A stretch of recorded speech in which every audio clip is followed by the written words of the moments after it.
최근의 정치권 흐름을 세 분과 함께 짚어보겠습니다. 박용진 더불어민주당 의원, 종용기 자유한국당 의원, 최명길 국민의당 의원 나오셨습니다. 안녕하십니까? 안녕하세요. 네, 어서 오십시오. 네. 이번 한미정상회담은 문 대통령 취임 후 51일 만으로 역대 정부 통틀어 가장 일찍 열리는 한미회담입니다. 먼저 양국 간의 가장 큰 화두가 무엇일까? 각 당의 대표에 대해 이야기를 들어보겠습니다. 먼저 더불어민주당부터 듣겠습니다. 화두가 뭘까요? 당연히 지금 새 정부 들어서서 이전부터 있어 왔었던 이제 북핵 문제에 대한 관리 또 어떻게 할 거냐의 문제거든요. 그런데 재미있는 건 아직 트럼프 정부도 들어선 지 얼마 안 돼가지고요. 요 북핵과 관련해서 북의 미사일과 관련해서 동결할 거냐 아니면 폐기할 거냐에 대해서 정확한 선을 지금 못 긋고 있어요. 그러니까 이제 합리적으로 생각해 보면 폐기를 위해서조차 동결이라고 하는 단계는 필요한데 근본적인 폐기를 약속하지 않으면 얘기도 할 수 없다. 이렇게까지 갈 거냐 아니면 지금 단계에서 더 나가는 도발은 없다면 대화를 시작하자. 이걸 이렇게 할 거냐에 대한 고민이 있습니다. 예전에 육자회담이 잘 될 때에는 9.19 회담이라든지 이런 합의의 근거는 뭐냐면 폐기를 위해서 지금 당장 동시에 할 수 있는 일을 찾아보는 단계였었거든요. 그런데 그것이 많이 흐트러져 있는 상태에서 트럼프 정부의 이제 출발 초창기 그리고 문재인 정부의 출발 초창기 그리고 북한은 이전과는 전혀 다른 단계까지 핵 개발 수준과 미사일 개발 수준까지 올라왔다고 하는 상황에서 어떻게 북핵 문제와 미사일 문제를 제대로 관리해 나갈 거냐. 그리고 한미, 그다음에 미중 또 한중 간의 사드라고 하는 이 뜨거운 감자를 어떻게 처리할 건지가 가장 우선적인 의제가 되지 않을까 생각을 하고요. 네. 아마 지금까지 약간 그러니까 정상들이 만나기 이전에 지금 이야기들이 오고 가고 있는 상황이거든요. 이 과정을 통해서 지금은 뭔가 이렇게 삐그덕거리는 것 같지만 안정적이고 상당히 진일보한 정상 간의 합의가 나올 것을 기대하고 있습니다. 네, 북핵 문제 해법에 대해서 이야기가 나올 것이다. 그럼 자유한국당 입장에서 어떤 것이 화두가 될 것으로 예상하십니까? 네, 결국은 이제 북한의 핵과 미사일 도발이 계속해서 이어지니까 네. 이것에 대해서 어떻게 대응하느냐 하는 문제가 가장 본질적인 문제죠. 근데 이제 상식적으로 그동안에 이런 거죠. 도발을 하니까 그거에 대한 방어 체계를 갖춰야 되겠다. 그래서 사드를 배치해서 주한미군과 한국을 일단은 북한의 도발로부터 막을 수 있는 방어 무기 체계를 갖추자. 또 하나는 그대로 계속 막기만 하고 있을 것이냐. 저쪽에 핵과 미사일을 더 이상 개발하지 못하게 하고 더 나가서 비핵화하도록 하기 위해서 제재와 압박을 가해야 된다. 그래서 그거를 한미동맹이라고 하는 이 축을 중심으로 해서 이루어 나가자라고 되어 왔는데, 네.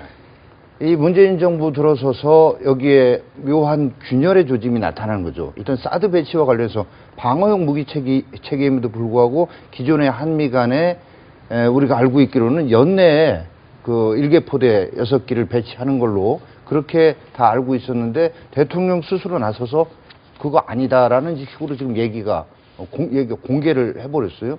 그러니까 이런 한미 간의 어떤 이런 조짐이 나타나는 거. 그리고 북한의 비핵화와 관련해서도 비핵화 전에 일단 동결만 해도 대통령 특보라는 분이 미국에 가가지고 동결만 해도 전략자산의 전개나 한미연합훈련을 축소할 수 있다라고 이렇게 얘기를 해버리니까 미국의 적어도 대외적인 입장하고는 완전히 달라진, 그동안에 미국의 대외적인 입장 분명히 비핵화를 해야 그런 축소 문제는 고사하고 비핵화가 전제돼야 대화를 할 수 있다라는 입장이었잖아요. 그리고 그거는 왜 그랬냐면 그 전에 대화를 통해서 대화와 이런 저기를 병행하는 식으로 해봤더니 시간만 벌어주고 오히려 그 시간 중에 남쪽에서는 북에 자금을 지원하는 꼴이 되고 북한은 핵과 미사일을 고도화하는 이런 걸 봤기 때문에 비핵화하겠다고 하는 방침이 북한이 정해져야 대화를 시작하겠다는 건데 그게 아닌 거로 대통령의 외교안보 특보가 미국에 와서 얘기를 하고 그러니까 미국에서도 이게 뭐냐 도대체 대한민국의 정확한 입장이 동맹국인 한국의 입장이 그러니까 이번에 아무튼 정상회담을 통해서 그런 것들을 명확히 하고자 하는 이런 노력들이 양 정상 간에 있을 거라고 생각이 되고요. 네. 이런 면에서 아무튼 국민을 안심시킬 수 있는 그런 결과가 나오기를 야당으로서 요청드리고 기대합니다. 네, 국민의당이 생각하는 화두 들어보겠습니다. 당 차원의 또 독특한 분석이라고 하는 건 있을 수가 없고요.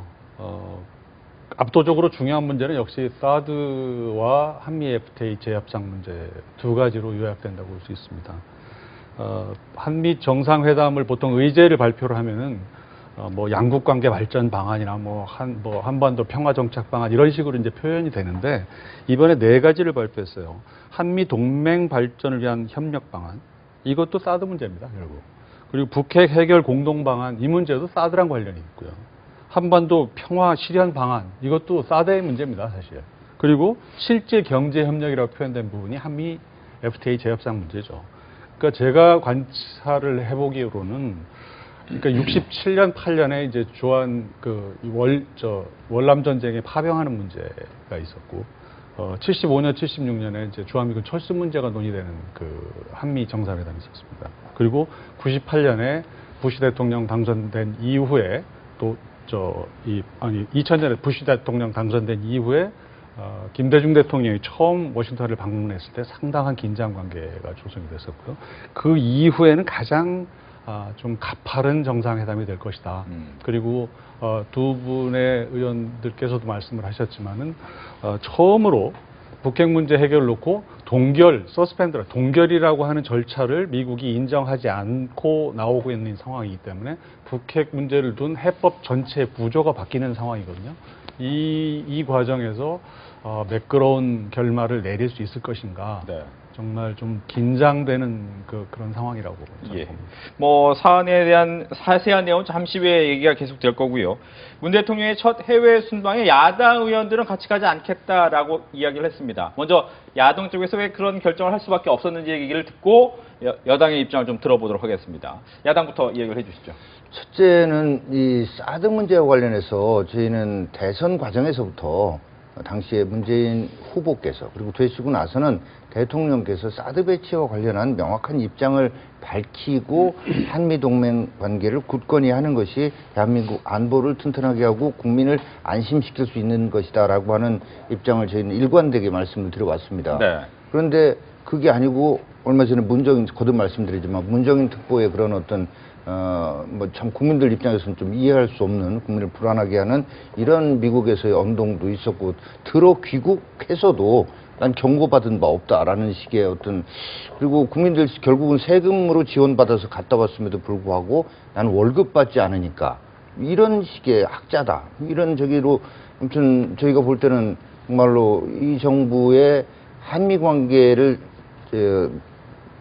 접근하는 이 방법이 아주 잘못됐다. 그리고 거기다가 강경화 장관을 가지고 한미 관계를 풀어낼 수 없다라고 하는 여러 가지 신뢰라는 측면에서 국가 간의 신뢰 또 국민 신뢰 이런 부분들을 얻어낼 수 없는 이런 사람을 임명 강행하는 이런 것들을 보면서 저희가 그렇다면 야당의 이런 주장과 요청을 완전히 묵살하고 일방통행으로 밀어붙이는 이런 한미 관계 외교 행보에 대해서 들러리로 따라가서 사진 찍게 된다면 저희도 이런 잘못된 한미 관계 접근 방법에 동의한다라는 사인만 오히려 드리는 이런 점이 있기 때문에 저희는 동행하지 않기로 했겠습니다. 국민의당은요?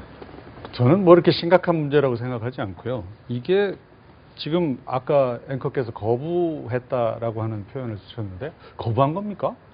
사실 제안을 받지 않았거든요. 국민의당에서 그런 얘기를 했습니다. 네네. 제안을 받은 바가 없고 점심 먹으면서 뭐 잠깐 나왔던 얘기인데 그 이후에 진지한 제안이 있었지도 않았고 또 아까 이제 정윤기 의원 말씀을 했지만 어떤 실패 가능성과 그 지금 상황의 위중함으로 볼 때 야당 의원이 무슨 뭐 놀러 가듯이 따라가는 게 무슨 의미가 있느냐 이런 관측도 물론 있습니다. 그런데 이런 사례가 사실 존재하지 않아요. 한미 정상회담 같은데 야당 의원을 데리고 간다는 것은 어찌 보면은 그 상황의 위중함으로 볼 때 뭐 맞지 않는 일이고요. 예전에 이제 박근혜 대통령이 약간 멋을 내는 차원에서 전순옥 의원을 한번 데리고 유럽 순방 때 그 수행을 같이 한 적이 있는데 지금 전혀 그런 상황이 아니지 않습니까? 그리고 이런 측면에서는 지금 가서 야당 의원이 뭐 할 수 있는 역할이 있는 것도 아니고 별도로 무슨 배석할 수 있는 것도 아니고 브리핑을 할 수 있는 기회가 있는 것도 아니기 때문에 이건 뭐 뜬금없는 논쟁이다. 네. 이렇게 생각을 합니다. 지금 이야기를 좀 종합해 보면 어떻게 보면 정치적인 요청도 없었을 뿐만 아니라 뭐 들러리가 될 수 있고 거기에 대한 의미를 부여하기엔 좀 애매하다라는 것이 내용인 것 같습니다. 조금 전에 저희한테는 네. 정식으로 정우택 원내대표한테 제안이 있었습니다. 그리고 뭐 꼭 간곡하게 좀 참여해달라는 예. 요청도 그렇죠. 있었다는 국민의당 말씀드립니다. 입장에서는 정식 요청이 없었다고 발표를 했던 부분이 있습니다. 일부 의원을 통해서 가고 싶다라고 하는 의원이 있었고 그분이 이제 희망을 피력했었는데요. 그런 것들은 당 차원에서 공식적으로 제안이 온 것도 아니고 처음부터 그럴 사안은 아니지 않느냐라고 예. 정중하게 얘기를 한 걸로 알고 있습니다. 알겠습니다. 여기에 대한 답변을 듣겠습니다. 예, 뭐 우리 저 최명길 의원님께서 아주 그냥 싸늘하게 얘기를 해주셨는데 그 말씀하신 내용이 사실 뭐 팩트라고 봐요. 그러니까 무슨 말씀이냐면 이런 경우가 없었다. 그리고 가봐야 쇼잉 아니냐. 맞습니다. 사실은 국민들에게 보여주기 위한 안정감을 보여드리기 위한 쇼잉이라고 할 수 있죠. 이름도 그러니까 참 듣도 보도 못한 협치수행단이잖아요. 그러니까 저는 명확한 어떤 그 역할이 없다 하더라도 외교와 국방, 안보 문제와 관련해서 국민들 보실 때 여야가 따로 없고 함께 힘을 합친다라는 모습을 보여주는 거, 보여주기 식으로 하려고 그런다면 저는 그런 걸 보여드려야 된다고 생각을 해요. 2013년에 제 기억에 박근혜 대통령이 당선인 신분이었고요. 아직 취임도 하지 않았었는데 북한이 3차 핵실험을 합니다. 근데 그때 그 당시 거의 망할 직전에 가 있었던 민주당의 비대위원장 문희상 의원이 먼저 제안을 해요. 그러니까 그 북한 핵실험에 대해서 우리가 여야 할 것 없이 다 모여서 한번 협의하자. 그리고 대통령 당선인을 국회로 모셔서 거기에서 북핵 실험에 대한 규탄 성명을 같이 발표를 합니다. 근데 사실 그게 무슨 의미가 있겠습니까? 그 북이 그렇게 해가지고 형용세 낸다고 크게 당혹하거나 실험을 다시는 안 하겠다고 사죄하거나 이런 것도 아니지만 그게 이 문제랑 연관될 수 국민들이 있는 볼 사안은 아닌 때는 것 같은데. 그런 안정감을 주는 것이 첫 번째였고요. 두 번째로는 취임하고 나서 2013년 4월에 베네수엘라 대통령 취임 그러니까 축하를 위한 특사단을 보내는데 단장이 누구냐면 박병석 민주당 의원이었습니다. 그런데 그거를 보내기로 제안을 한 청와대도 청와대지만 그거를 선뜻 받아서 다른 이유 아무것도 없이 대통령을 대신해서 가는 것이니만큼 나라를 대표해서 가는 거다. 그리고 이런 거를 여야 간의 정쟁 문제로 볼 생각은 없다. 왜냐하면 그때 한참 치밀하게 아주 대립하고 있었던 게 뭐냐면 정부조직법 협상이었어요. 뭐 한치도 양보를 안 하고 서로 대립하고 있었는데 이 문제는 이 문제고 그 문제는 그 문제다라고 하는 태도로 갔었거든요.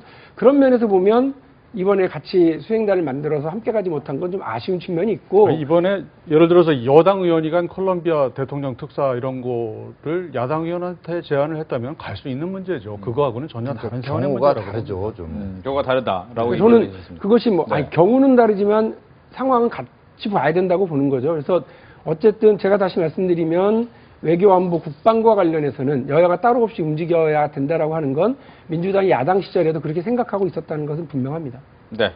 뭐 이 부분에 대해서는 뭐 이 정도로 얘기를 하고요. 문제는 이제 한미 정상회담을 앞두고 각종 변수가 속출하고 있습니다. 우리의 목소리가 커지는 부분이 특히 이제 문 대통령이 한미 간의 사드 배치 합의 내용을 전격 공개하면서 그 파장이 커집니다. 문 대통령이 로이터 통신과 인터뷰 잠깐 보고 대담 이어가겠습니다. 대통령이 외노 보고받은 바에 의하면 원래 한미간 사드 배치 합의 때 금년 하반기까지 사드 발사대 1기를 야전 배치하고 나머지 5기는 내년도 배치가 합의됐다라고 이야기를 합니다.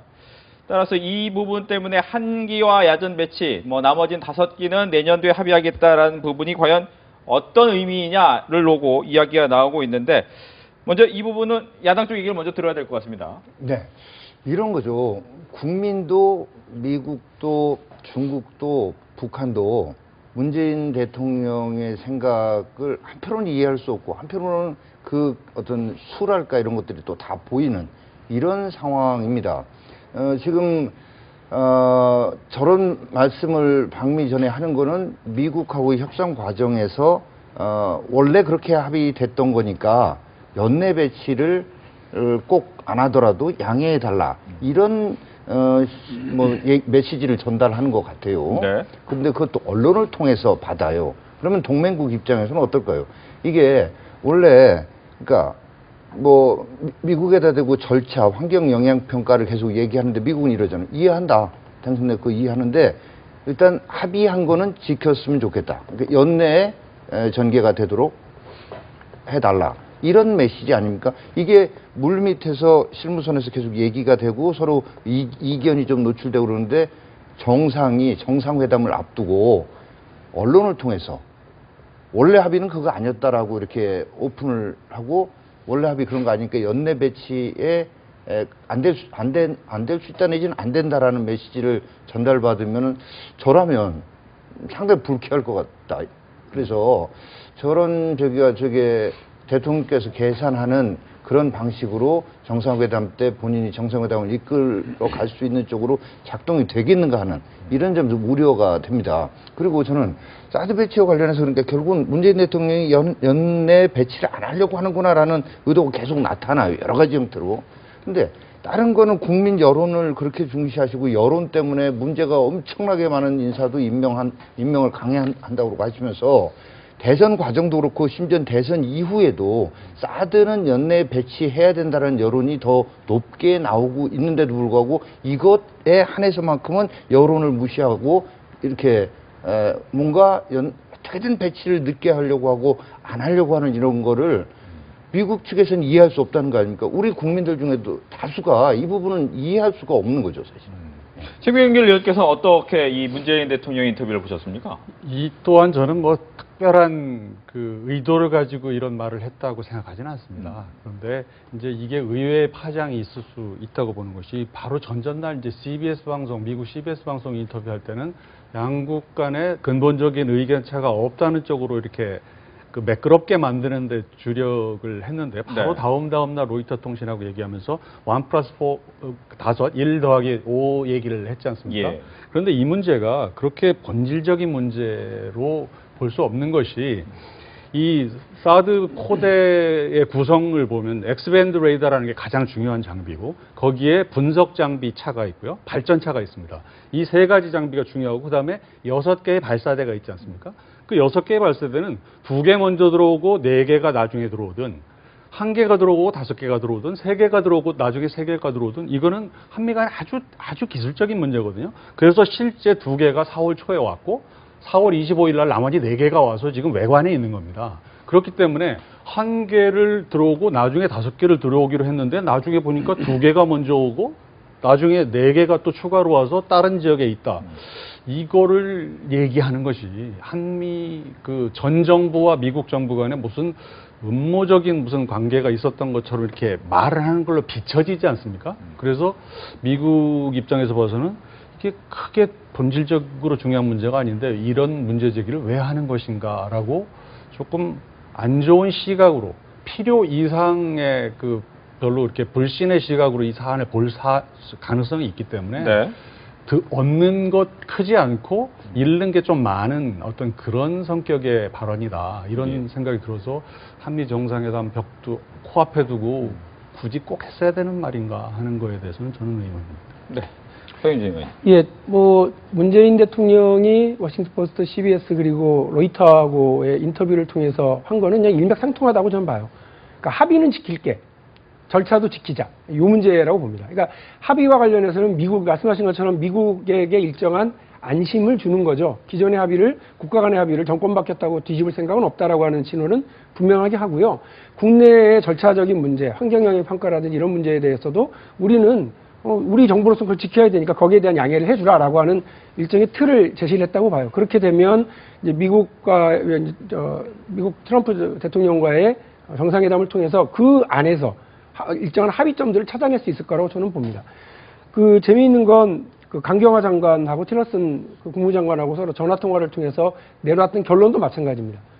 그 대한민국의 민주적 절차에 대해서 이해한다. 그렇게 하는 것에 대해서 우린 충분히 이해하고 있다라고 하는 사인을 보낸 것도 저는 그 틀 안에서 움직이고 있다고 보거든요. 그래서 이 문제, 이 로이터 통신과의 인터뷰 때문에 마치 뭐 큰 외교적 파장이 벌어질 거라고 생각하지 않고 오히려 정상회담을 준비하는 우리 내부나 정상회담을 준비하는 미국 쪽에 그 오히려 안정적인 의제 관리라든지 안정적인 그 합의 내용을 만들어내는데 충분히 도움이 되는 신호였다고 저는 봅니다. 네. 제가 네, 한 번씩 기회를 드리겠습니다. 이렇습니다. 자, 이런 사태, 지금 한미 간의 긴장 관계 이런 것들에 대한 최초 원인 제공자와 다 연결된 문제입니다. 결국은 북한이 핵과 미사일을 개발하고 도발하는 데서 출발을 하는 거거든요. 근데 지금 문재인 대통령 그것에 대해서 어떻게 접근하냐면 미국에 대해서는 그래 합의는 존중한다. 근데 우리 그 국내법적 절차가 있다. 그러면서 시간을 좀 벌자라는 거 아닙니까? 그리고 중국에 대해서는 우리가 미국에 대해서 이렇게 해서 시간을 벌고 있으니 당신네들이 북한에 압력을 가해서 이거 핵미사일 비핵화하는 쪽으로 압력을 가해줘라. 그러고 나면 사드 필요 없을 거 아니냐. 그러면 그때 사드 뭐 철수시키는 문제까지도 그때 가서 얘기하자. 이렇게 하는 거고 북한에 대해서는 자 지금 핵하고 미사일 동결하면은 대화도 하고 지원도 해줄게. 민간 교류도 하게 해줄게.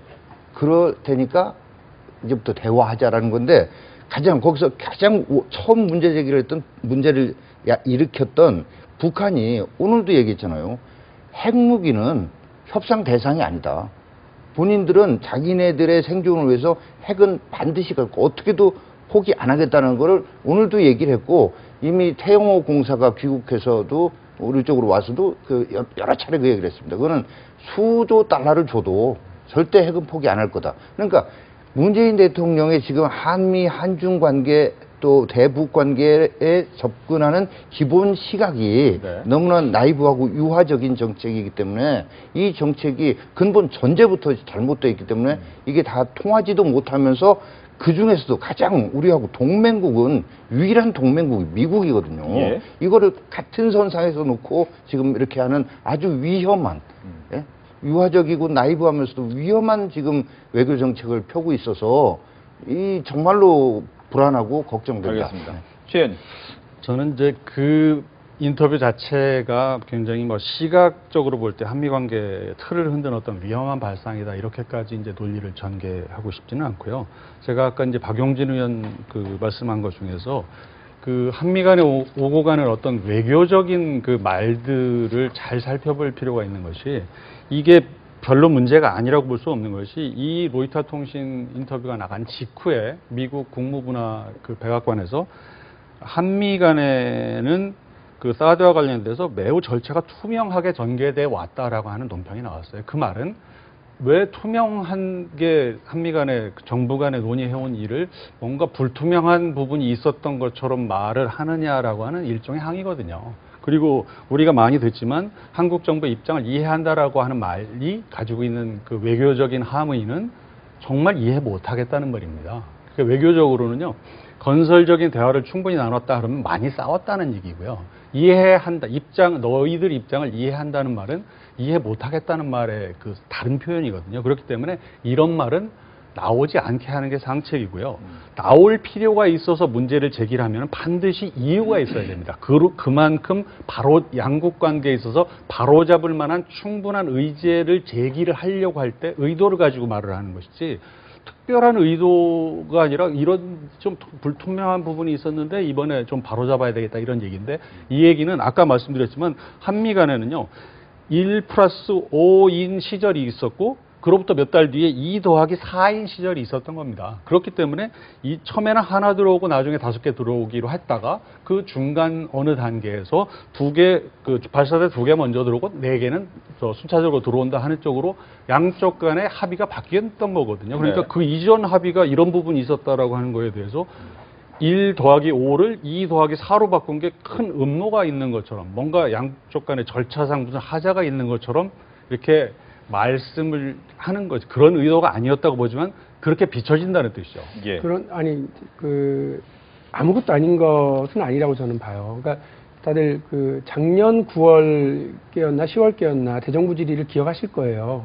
그 당시 한민구 국방장관을 대상으로 해서 사드와 배치와 관련해서 여러 번 여야 의원들이 확인하고 물어봤습니다.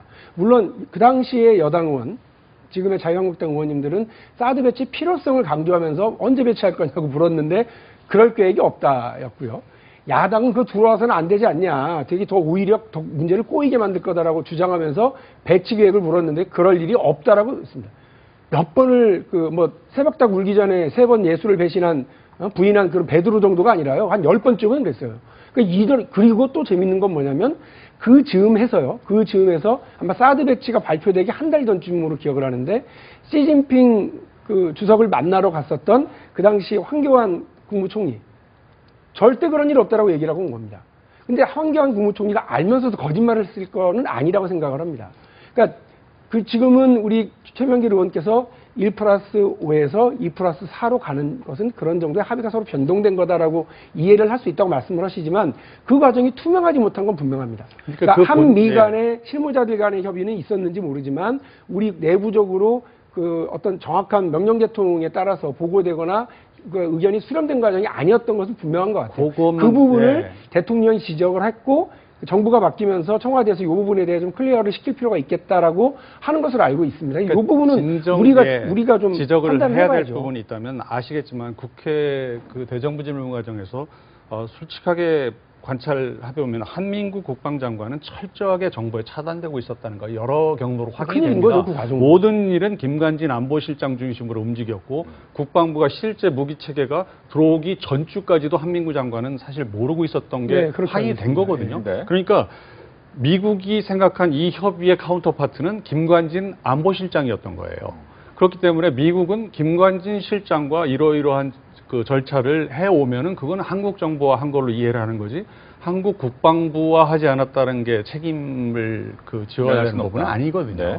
그 얘기를 하는 겁니다. 알겠습니다. 그뿐만 아니고 네. 그 앞서 그 국회 대정부 질문과 관련해서 말씀을 드리자면 당시에 또 정부의 답변 스탠스가 그럴 수밖에 없었던 것이 기본적으로 그렇게 차이가 납니다. 저희하고 더불어민주당 또 저희하고 국민의당도 차이가 나는데 이거는 국회의 동의를 받을 사항이 아니다라고 정부 측에서 판단을 했던 거죠. 그러니까 한미 상호 방위 조약과 주둔군 지휘협정 소파에 의해서 이거는 들여오면 되는 문제지 국회에 이런 상황을 전부 다 일일이 보고를 하고 동의를 받고 이렇게 할 문제가 아닌 군사 안보상의 문제로 당시 정부에서는 판단을 했던 걸로 보여지고 그 과정에서 지금 정확하게 한민구 장관이 어느 정도까지 뭐 관여를 했는지 알고 있었는지에 대해서는 지금도 정확한 뭐 사실은 뭐 알 수가 없는 거죠, 사실은. 그러니까 이제 제일로 걱정은 그런 겁니다. 그러니까 지금 의원님께서 말씀하시는 거는 이제 비준 문제와 관련된 정부의 태도였고요. 야당과의 입장과 태도가 달랐던 거고 정책 질의였거든요. 그리고 보통 공개된 정책 질의에서 국가안보 사안에 이거나 아니면 아주 민감한 외교적 사안에 대해서 공개적으로 답할 수 없을 때가 있죠. 그러면 주로 어떻게 했느냐면 다들 아시겠지만 이면에서 진행되는 상황에 대한 관련한 브리핑을 따로 통해서 그 부분을 야당이나 혹은 여당이나 정치권 전반에게 이해를 시키고 동의를 끌어내는 과정들을 충분히 해왔었습니다. 그거는 뭐 새누리당 정부 시절이든 아니면 이명박 정부 시절이든 아니면 그 민주당 정부 시절에도 마찬가지로 그렇게 해왔었거든요. 근데 그런 게 전혀 없이 확실히 몰랐던 거예요. 그러니까 이런 중요한 안보 문제와 국방 문제와 관련해서 담당해야 될 총리, 외무부 장관, 국방부 장관은 전혀 배제된 채로 만일에 김관진 안보실장 혼자서 했다. 그리고 그 당시 또 그 뒤에는 대통령이 탄핵돼서 사실상 정지 상태에 들어갔는데도 급하게 미국을 2번, 3번 왔다 갔다 하면서 이 문제를 추진시켰다 혼자서? 진짜로 큰일 날 문제거든요. 다른 문제에 있어서는 박근혜 정부와 소통이 부족했다 이런 점들 뭐 인정합니다. 그런데 이 문제는 지금도 저희가 지적하는 게 이런 거잖아요. 대통령께서 내기가 추가로 들어온 거 나 몰랐다. 충격적이다. 이렇게 공개적으로 하는 거. 지금도 1개 들어오고 5개 내년에 하기로 했는데 이게 나도 모르는 이유로 이렇게 됐다라고 로이터 통신하고 하는 거. 이런 접근 방식이 저희는 국익을 위해 과연 바람직하냐. 아니라고 보는 거죠. 그러니까 당시에도 이 문제가 지금도 이렇게 어려운 문제이듯이 당시에도 중국과 뭐 미국과 북한과의 이런 관계 속에서 또 일본까지도 아주 복잡한 위안부 문제도 간접적으로는 어떻게 보면 연관된 문제이기도 했잖아요. 그러니까 이런 복잡 미묘한 문제이기 때문에 이거를 여러 사람들이 알 수 있게 진행하는 것이 국익에 과연 도움되는. 만약 그 과정에서 어떤 부패나 비리나 외국의 어떤 로비에 의해서 뭐가 정책 결정이 바뀌어졌다면 그런 부분은 문제 삼을 수 있지만 그는 최종 정책 결정권자의 그 정책에 대한 접근 방식에 대한 어떤 판단 이거라고 생각이 됩니다. 근데 네. 저희는 오히려 이렇게 너무 공개적으로 대통령이 이렇게 해가지고 한미 간에 마치 동맹국 간에 이견이 있고 동맹의 균열이 있는 것처럼 어떻게 보면 뭐 가상 적 내지는 적국 이런 저기에 비춰지는 것이 과연 바람직하냐 알겠습니다. 이런 인식을 갖고 근데 있습니다. 뭐 얘기를 하다 보면 이제 비슷한 얘기입니다. 하지만 이제 사드 배치를 놓고 이제 절차적으로 투명하진 못했다라고 보는 입장을 뉘앙스를 줄 수 있는 발언이 있었다라는 거죠. 아, 그건 네. 사실이죠. 예. 그런 부분이 있습니다. 네, 이런 그렇지만, 부분이 있고 예. 어떻게 보면 그 부분은 좀 철저히 이야기해야 될 필요성이 있는 부분이다라고 얘기를 하고 있는데 문제는 한미 정상회담을 앞두고 있기 때문에 과연 이 부분을 못하면 문재인 대통령과 트럼프 대통령이 만나서 어떤 식으로 해결을 하는 것이 가장 좋느냐라는 것도 중요할 것 같습니다. 여기에 대한 입장을 좀 들어볼까요? 먼저 최 의원님부터 얘기하겠습니다. 그 앵커께서 말씀하신 대로 어떤 절차적인 문제가 있지요. 그런 부분은 이제 가장 본질적인 문제를 거론하는 거죠. 예를 들어서 환경 영향 평가를 이렇게 우회하기 위해서 그 토지 공여 부지를 잘라서 이렇게 그 해서 이렇게 이런 이렇게 아주 간편하게 하려고 했던 그런 부분은 굉장히 그 중요한 하자가 있고요. 또 신규 그 부지의 공여 부분은 분명히 국회 비준을 받아야 되는 부분이거든요. 그런 부분도 어떻게 피해가기 위해서 해괴한 논리를 제공했던 것도 사실입니다. 그런 부분을 가지고 본질적인 문제 제기라고 이런 부분은 이러이러한 절차를 거쳐서 바로 잡아가겠다라고 문제 제기를 하는 것은 옳은 겁니다. 그렇게 하면 되는 것이고요. 네. 그건 국내 절차니까요. 그런데 제가 드리는 말씀은 1 더하기 5냐, 2 더하기 4냐라고 하는 건 그렇게 본질적인 문제가 아닌데 마치 그런 거를 음모론이 있었던 것처럼 이렇게 얘기를 하게 되면은 미국 쪽에서는 정말 본질의 문제를 가지고 얘기를 한다면 우리가 받아들이겠는데 그게 뭐 그렇게 대단한 문제겠느냐 이렇게 오해받을 소지가 있다는 틀려 얘기를 씨 하는 이제 겁니다. 네. 정상회담에서 그 부분을 이야기할 수도 있지 않겠습니까? 정상회담의 네. 의제가 안 될 겁니다. 아예 정상회담의 되진 않을 것이다. 물론이죠. 네. 정상회담의 의제는요. 이런 숫자가 오고 가고 뭐 그러니까 사드 왜 배치와 5개 관련된 이야기가 네. 전혀 없을 수는 물론이죠. 없죠. 그건 물론 합니다. 사드 배치에 네. 대해서는 물론 하지만 왜 한 기 5기였는데 2기 4기가 됐느냐 이런 물론 거는 그런 문제는 아니지만 네. 제가 질문해 드리는 네. 요지는 어떤 아젠다가 될 거냐면 수가 없죠. 아젠다가 이제 사드 배치에 대한 얘기가 됐는데 네네. 틀림없이 뭐 올해 배치가 되느냐 아니면 환경 영향 평가 부분을 어떻게 진행할 것이냐 여기에 대한 이야기는 오고 갈 수 있는 부분이 물론이죠. 충분히 있습니다. 네, 그러면 그렇다고 봅니다. 앞서 말씀드린 것처럼 우리 정부 입장이 이런데 좀 이해를 해주십시오라고 이야기를 해야 되느냐 아니면 한미 동맹 관계를 봐서 그 부분을 좀 먼저 수긍을 해야겠다라고 받아들여야 되느냐는 상당히 큰 다른 얘기가 될 수 있거든요. 여기에 제가 대한 얘기입니다. 약간 희망적인 말씀이죠. 여당이니까 네. 자꾸 희망적으로 말씀을 드려야 되는 것 같은데 지난주에 있었던 그 미중 간의 외교 안보 전략 대화가 있었어요. 근데 상당히 여기서 그 격론이 오갈 줄 알았더니 사실은 원만하게 대부분이 합의가 됐습니다. 뭐 특히나 북한 제재와 관련해서는 중국이 유엔 결의안을 보다 철저하게 이행하겠다라고 다짐하는 것으로 더 확장된 제재를 이제 막았다고 볼 수도 있죠. 그런데 미국의 의도대로 이제 가준 거예요. 사드 문제와 관련해서도 이게 아주 핫하게 우리는 이 미중 사이에서 사드 때문에 숨을 못 쉴 것 같은데 미국과 중국 간의 관계에서는 이 문제가 그렇게 뭐 1순위, 2순위로 올라와 있지 않더라고요. 뜻밖으로.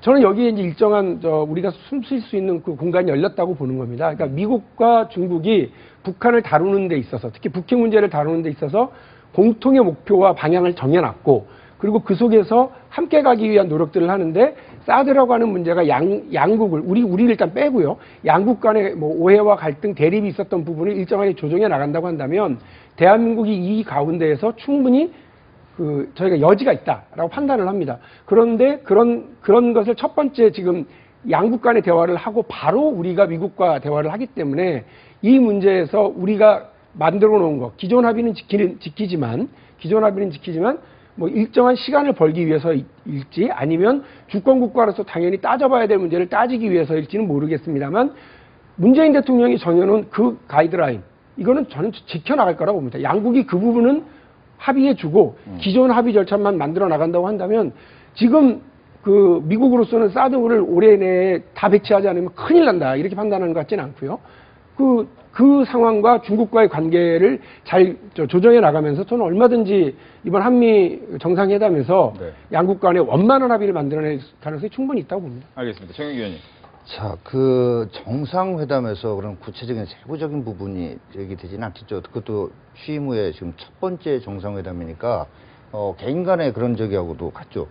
일단 믿을 수 있는 관계인지 신뢰할 수 있는 관계인지에 대한 확인이 있게 될 겁니다. 네. 근데 이것은 총론적으로는 뭐 좋은 그 결과를 뭐 만들어낼 수밖에 없습니다. 미국도 중국이라고 하는 또 하나의 새로운 슈퍼파워의 등장과 관련해서 한미동맹이 굉장히 필요하거든요. 동북아시아에서 한미동맹이라고 하는 축이 굉장히 기묘한 거고, 우리나라는 더 말할 나위 없이 문재인 대통령 말씀대로 삶과 죽음의 문제에서 미국이라고 하는 이 동맹국을 빼놓고 생각을 할 수가 없는 이런 위치에 있기 때문에, 그런 부분에서 다시 한번 한미동맹의 필요성, 한미동맹을 굳건히 해야 될 필요성을 두 정상이 분명히 공감하는 이런 결과를 만들어낼 거라고 봅니다. 다만 이제 그 정상회담 이후에도 이런 거 있지 않습니까? 앞서도 적었지만, 자, 한국의 국내 절차를 얘기하는 거, 그거 이해한다, 존중한다. 그런데 양국 간의 합의, 또 양국 정상 간의 북핵과 관련해서 이렇게 공동 대응이 필요하다라고 한 이 합의와 이 또 신뢰 관계를 위해서는 처음에 약속했던 거 지켜야 될 거 아니냐 하는, 이거는 계속해서 진행될 것이다. 서로 일종의 긴장 관계가. 네. 그렇다면 결국은 우리는 이렇잖아요. 서로 가치가 좀 충돌하거나 이럴 때 프라이어리티, 우선순위를 어디에 두느냐를 결정해야 됩니다. 결국은 가장 중요한 것은 우리의 국익, 그중에서도 안전보장, 우리의 안보가 가장 중요한 첫 번째 판단 기준이기 때문에, 그런 차원에서 결국 문재인 정부에서 좀 한미동맹을 결국 우선하는 이런 결정을 내려야만 된다. 당장 이번 정상회담에서 그걸 가지고 어떻게 할 거냐 이렇게는 아니더라도 이런 생각을 가져보고요. 그게 한미동맹을 우리가 필요로 해서, 미국도 물론 필요하지만 우리가 필요로 해서 지금 하고 있는 거잖아요. 미중 간에도 아까 우리 박 의원님 말씀하셨는데 치열하게 뭔가 큰 싸움 날 것 같았는데 원만하게 합의가 되는 모습이 됐지만, 그러나 실제로 또 문제들이 여전히 계속 미중 간의 갈등이 계속 진행되고 있는 거 아닙니까? 우리 한미 간에도 똑같이 진행될 겁니다. 근데 중국이 처음에 가서는 크게 싸움이 날 것처럼 하고, 중국 언론들도 그랬지만 가기 직전부터 그다음에 가서 난 결과가 그렇게 됐던 이유가 뭡니까? 아직까지는 미국이 중국보다도 훨씬 더 슈퍼파워이기 때문에 네. 그걸 존중할 수밖에 없는 게 국제 질서 아니겠어요? 우리도 역시 우리의 생존 안보를 위해서는 그 한미동맹을 최우선하는 안보 정책을 택하게 될 것이다. 택하게 알겠습니다. 돼야만 한다. 이런 말씀드립니다. 예, 최명길 의원님. 그 사드와 관련돼서는요, 이제 저도 좀 드리고 싶은 말이, 우리 정부가 미국을 좀 공부를 하고 이해를 좀 해야 될 필요가 있다고 느끼는 게요. 아주 단순해서 말하면 미국 사람들이 미국의 정부 관계자라든지 의회나 아니면 국방부에 있는 사람들이 한국에 배치된 사드 1개 포대를 놓고 한국 내에서 이렇게 심한 논란이 벌어지고 있는 사실을 이해하지 못합니다. 왜 그런지. 그러니까 그들이 이 상황을 이해하지 못하는 걸로 받아들이고 있다는 사실을 이해를 해야 돼요. 왜 그런지. 그 사람들은요, 사드가 굉장히 최첨단 무기입니다. 미국이 실제로 개발을 한 지는 한 15년 됐는데, 실제로 전장에 배치를 하기 시작한 지는 아직 10년도 안 됐고요. 한 6, 7년 됐거든요. 그런 장비를 외국에다가 배치하는 건 굉장히 특별한 결정이에요. 그래서 2013년에 괌에 배치를 하고 2014년부터 한국에 배치하겠다고 계속 박근혜 정부를 압박을 했던 겁니다. 그러다가 그걸 들어주지 않고 있다가 자기들 국내 정치 상황이 어려워지니까 박근혜 정부가 사실 어찌 보면 밀린 거죠. 그런데 미국 입장에서는요, 이 한국과 미군을 지키기 위해서라고 하는 얘기를 하지만 사실은 두 번째 방점이 있는 장비입니다.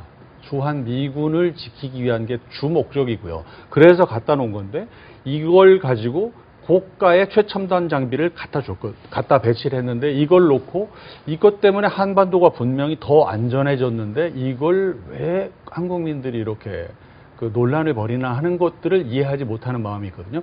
그거를 잘 설득을 못하게 되면요, 미국 입장에서는 그렇다면은 빼갈 수 있다. 그렇다면은 이걸로 인해서 보호받아야 될 그 장비나 인력도 뺄 수밖에 없지 않느냐는 논리로 이어지거든요. 그렇게 굉장히 위험한 이 전개가 이루어질 수 있기 때문에 이번 기회에 미국 사람들이 이 상황을 이해 못하는 걸 이해해야 되고 그런 부분, 당신들의 이런 마음은 우리가 이해를 한다. 그러나 우리 국내에는 이런 절차의 문제가 있다. 이렇게 해서 좀 정말 서로 이해를 하는 그 과정이 이번 정상회의에서 이루어졌으면 좋겠다 하는 게. 예.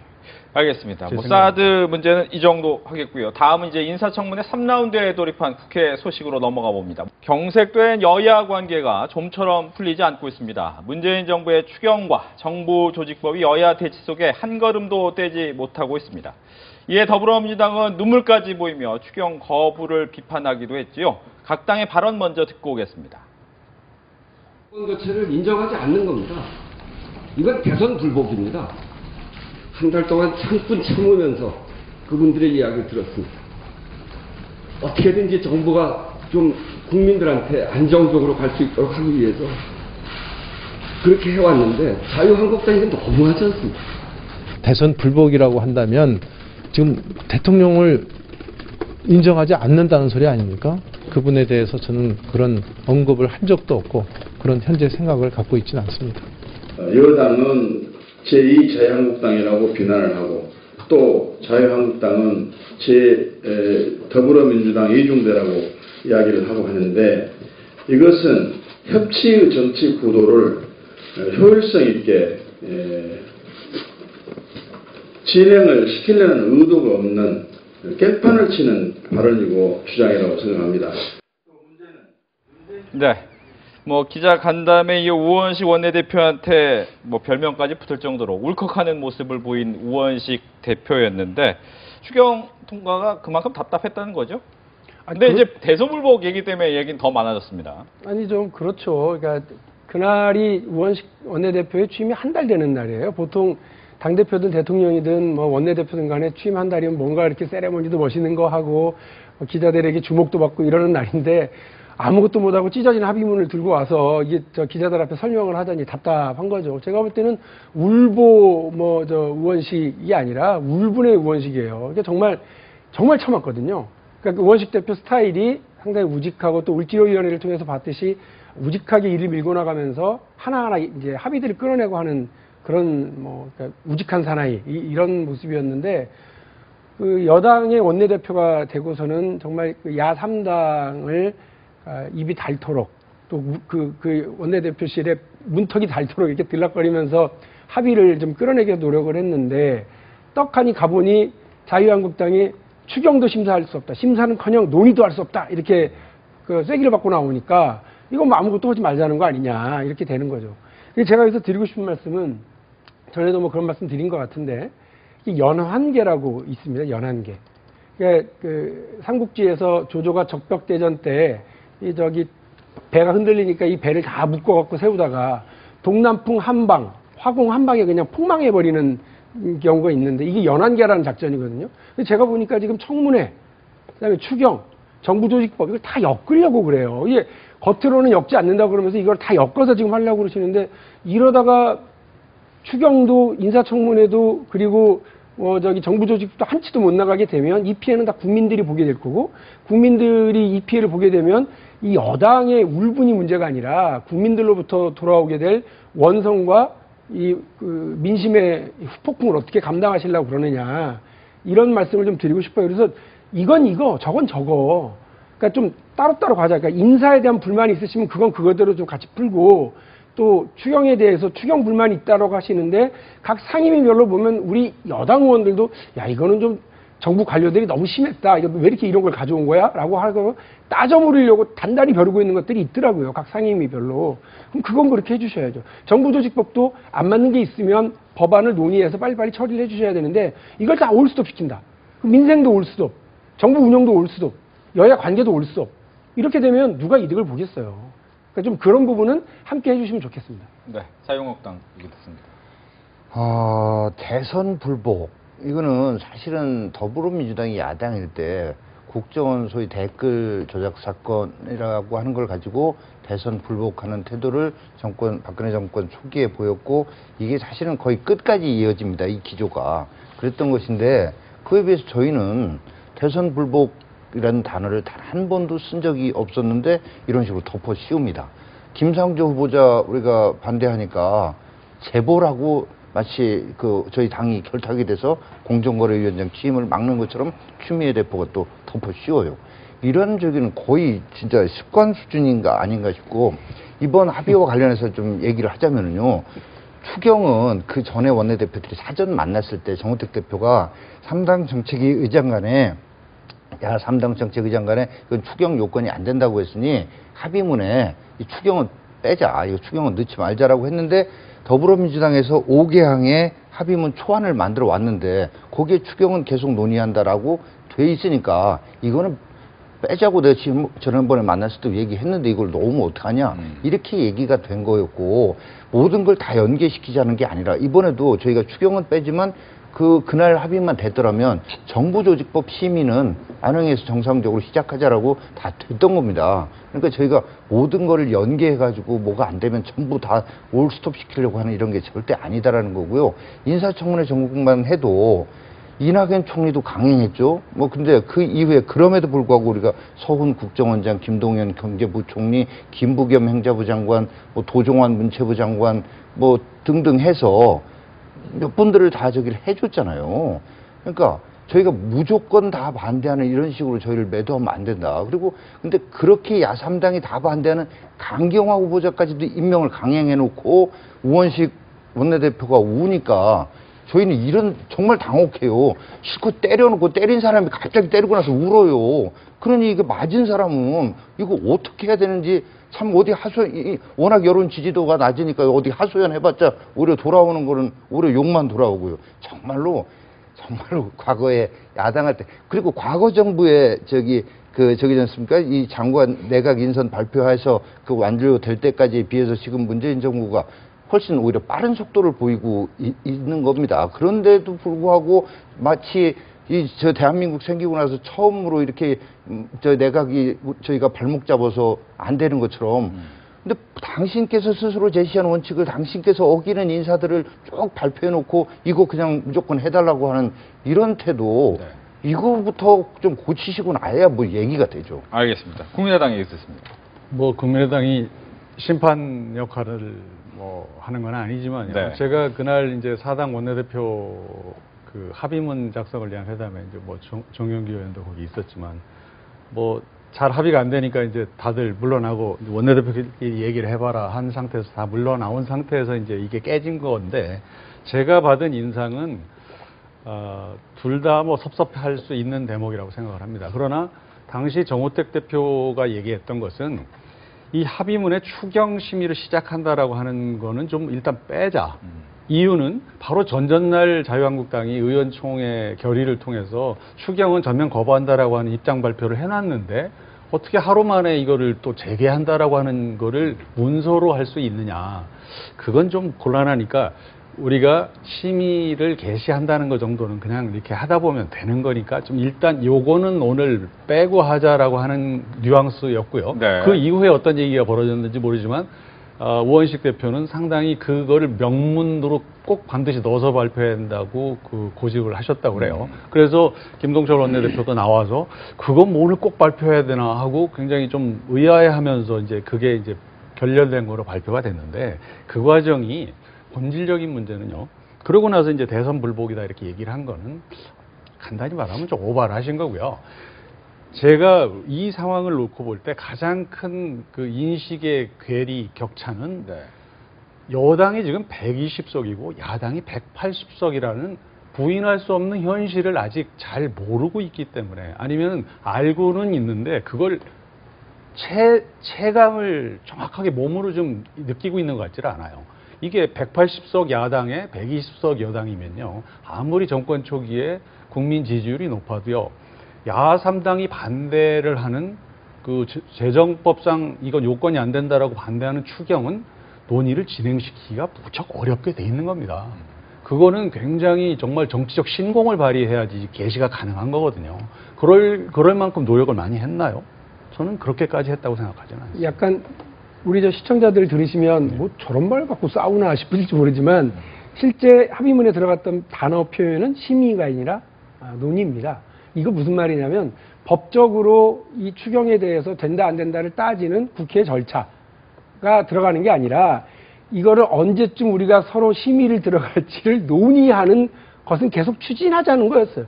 그러니까 무슨 말이냐면 그렇게 반대를 하시니까 이거를 지금 당장 상임위별로 들어가기는 어렵지만 언제쯤 어떻게 같이 할지는 논의할 수 있는 거 아니겠어요? 근데 그것조차 듣지 말자고 그러니 아무것도 못하게 꽉 들어 막아버리는 거죠. 사실 이전에 추경을 이제 가져왔을 때요. 이명박 정부 시절이든 박근혜 정부 시절이든 간에 하루 만에 다 상임위별로 상정하기도 하고 일주일이 안 걸렸어요. 근데 벌써 20일입니다. 20일 동안 이거는 말할 가치가 없어. 아니 어떤 것이 말할 가치가 없는지를 국회가 따져야죠. 여당 야당을 넘어서서 국회의 역할이 정부가 가지고 온 예산 혹은 정책, 인물에 대해서 검증하고 비판하고 따지는 것이 국회가 우리 헌법이 부여하고 국민이 부여한 역할이잖아요. 그럼 그걸 하셔야 되는데 그거를 야당이 하지 말자고 그러는 이 상황 자체가 기괴하다는 거죠.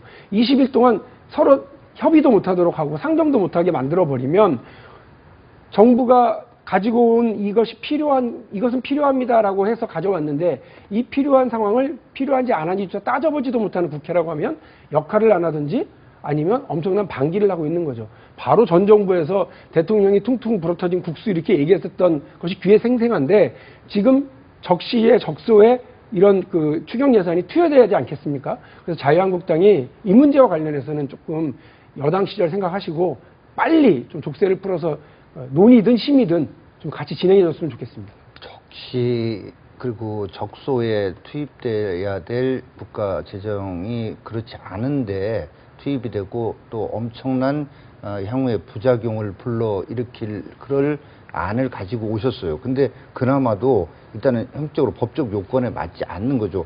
그냥 저희가 그러는 게 아니라 각 당에서 검토를 해보고 나서 야 3당의 정책의장들이 모여서 얘기를 해보니까 이건 정말로 요건에 맞지 않는다라고 3당 정책의장이 공히 그렇게 판단을 해서 지금 또 저희가 그런 제안을 했잖아요. 그러면 재정법상의 요건에 맞는 그리고 이렇게 엄청난 부작용을 엄청난 부작용을 게 결국 뭐냐면 공무원을 경찰 1,500, 소방 1,500, 1,500 공무원 정원 한 명 저도 지방직 공무원들을 대하는 이 부청장을 8년을 해봤습니다만 정원 한 명 늘리려면 엄청나게 힘듭니다. 진짜 행자부, 기재부, 온갖 군데를 다 저기해서 다 동의를 받아야 되는데 1,500명씩 확 늘리면 나중에 이거 어떻게 감당할 건가 하는 이런 문제도 있는데 그걸 떠나서 일단 그래서 제대로 된 추경안을 그러면 수정한 걸 가지고 오면 논의 시작할 수 있다라는 입장이지 아예 원천적으로 지금 무조건 논의 안 한다는 그런 게 아니다는 거죠. 죄송한데 말씀드리기 죄송한데요. 이거를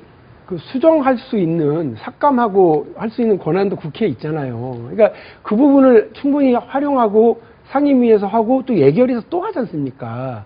근데 그런 절차와 과정이 다 있는데 그런 절차와 과정도 하지 않겠다라고 해버리는 건 문제가 있다는 거예요. 그러니까 저는 지금 말씀하신 부분이 일면 타당한 부분이 있고요. 제가 속해 있는 상임위에서 봐도 이게 추경에서 긴급한 문제인가라고 하는 지적을 하고 정부 관료로부터 해명을 듣고 싶은 부분들이 있거든요.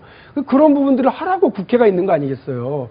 야당이 안 된다 그러면 무조건 국민들은 뭐가 문제인지 들어볼 기회도 못 갖고 정부로부터 해명을 들어볼 기회도 못 갖고 이건 너무 불합리하게 이야기가 진행되는 것 같아요. 시청자들이 보기에는 굉장히 좀 공허한 논쟁처럼 보일 텐데 아까 얘기했잖아요. 심사도 아니고 논의인데 왜 그것도 못하냐라고 얘기를 했다면은 거꾸로 시청자들 입장에서는 그건 뭐 논의라고 하는 건데 심사하는 것도 아닌데 그거를 안 넣어준다고 결국 합의를 못하냐 다른 것까지 그건 저는 좀 거꾸로 생각하면 오히려 더 민주당 쪽 논리가 꼭 합리적인 것만은 아니다. 그러나 그게 발표 못했다고 해서 역할이니까 빨리 해야 정말 중요한 것은 청문회가 정상화되지 않았습니까? 그 합의문 발표는 못했지만 그러니까 상당한 부분에 성과가 있었던 것인데 그런